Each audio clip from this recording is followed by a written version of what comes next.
and Chief Operating Officer of Advant-Edge Solutions of Middle Atlantic.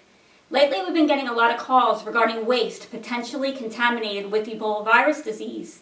I'm here with Don Holland, our Vice President of Marketing and Sales, and he's going to talk to us more about it today. Don? Thank you, Laurie. Okay, one of the things we want to stress is that the packaging of waste potentially contaminated with Ebola virus disease is very different from the requirements for the packaging of regulated medical waste. So what we've got here is a drum that we're going to demonstrate on how to package waste potentially contaminated with Ebola virus disease. We've had several customers ask us if they can just package this waste stream with their regulated medical waste. All right, can they? No way. Okay, very important. Regulated medical waste has two layers of packaging. It has your inner packaging, which is your liner or your red bag, and your outer packaging, which is typically a box or the container. And it's a Category B infectious substance, whereas waste potentially contaminated with the Ebola virus disease is a Category A, and it does have more stringent packaging requirements. The US DOT issued a special permit, number 16279, and in that permit it specifies the proper packaging. So what we've got here is a kit that we've designed that has the proper packaging and the materials necessary to prepare a shipment of waste potentially contaminated with Ebola virus disease. So what I'm going to do is quickly demonstrate how to package this container. So first of all, the locking band is hinged and very strong, so please be careful when you open it. Make sure you don't get your fingers caught. You can see how we're opening it. Just kind of keeping our fingers away from it. Okay. In the kits we provided for our customers, we've used one of two containers. The first container was this poly container. The second container we've used is a fiber container that has a 6 mil poly liner with it. So we're going to do a demonstration with this poly drum. Okay.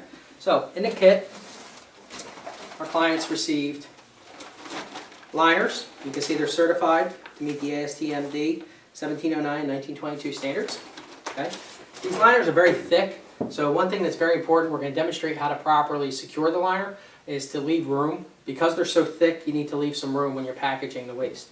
You also have in the containers absorbent pads. These are important because in many cases you have, not only is the waste itself wet, but you're going to be spraying down or pouring a bleach solution or a disinfectant to treat the waste in the bag. So very important to make sure that you have the proper absorbent materials to ensure that that bag does not leak. Okay? So DOT put forth some guidelines that the waste that's in the first bag will be poured or sprayed to properly disinfect the material. That bag would then get tied off, and the outside of that bag would then be sprayed or wiped down to disinfect it. So we're going to show you how to seal that bag once you do that, and then we're going to show you how to seal the secondary bag. All right?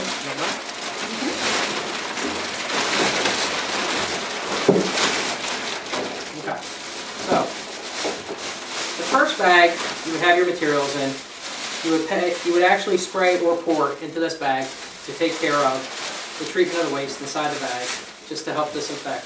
Then, what you're going to do, make sure you leave enough room to create the gooseneck. So you're going to twist the bag, and you can do this multiple ways. We prefer the gooseneck because we ensure it's going to be secure.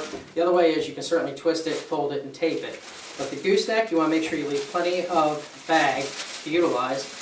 And you're going to pull it through and secure it to ensure it won't leak. Okay? Then you would spray down or wipe down this bag, and it would go into the next bag. We utilize the red and the black bags here to just differentiate the inner package from the outer. You can also utilize the black bag as the inside bag. Now, this particular black bag that we provide is run at 3.25 mil, so they're thick. So, definitely a little bit harder to tie. So, I'm going to demonstrate it. You have to leave some room. And as you can see, you can go with one of two methods. One is to twist it like this, and then a gooseneck and tie it, which I'm going to do. Or the other way is to simply take it like this, fold it over, and then tape it. It takes a little bit more to gooseneck this bag.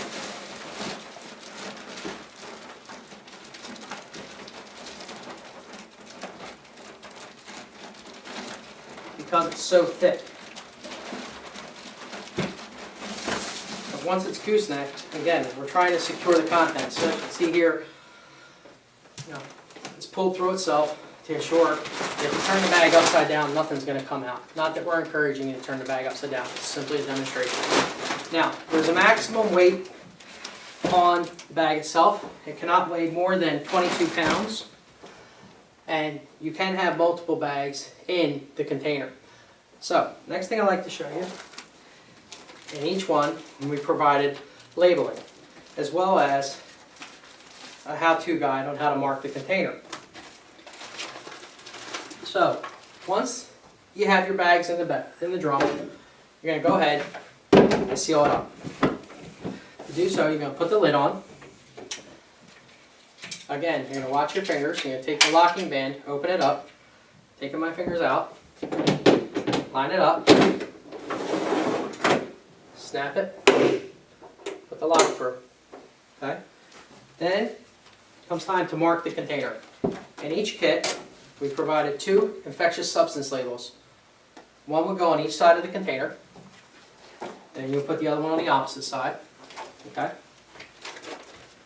Also, you have UN 2814, infectious substance affecting humans, parentheses Ebola, 6.2.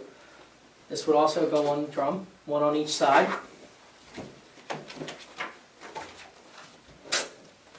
Directional arrows indicating which side is up. 2 sets, one on each side. Okay. Do not open, infectious substance affecting humans. This goes on top. So this would be on the top of the drum. And then lastly, a label identifying the generator and where the waste is going. Okay. At that point, this is properly prepared for shipment. We've had a lot of calls, a lot of questions, but it's really important to realize that this is something that's been evolving, and it's important to check the current requirements for packing this material, and it may have changed since we prepared this video. We thank you for your time. We appreciate your business, and hopefully you found this to be helpful. Thank you. Have a great day.